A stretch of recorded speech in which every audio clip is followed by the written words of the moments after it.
So I'd like you to identify the stationary point given the following. Identify the stationary point. You state whether it is a maximum or a minimum for the following.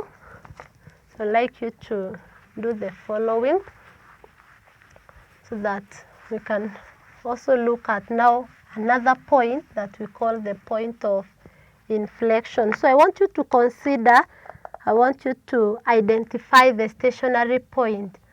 Identify the stationary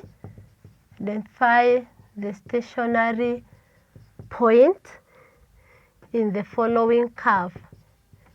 In the following curve, just follow the steps that we have followed, and then you determine whether it is a maximum, determine whether it is a maximum or a minimum.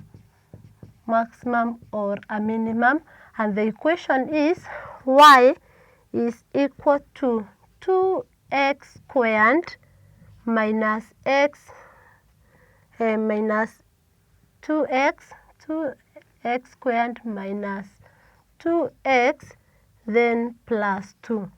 So you determine whether it is a maximum, that is after identifying the stationary point, you determine whether it is a maximum or a minimum. So do this one so that the next lesson we look at the other type of a stationary point, which we refer to as a point of inflection.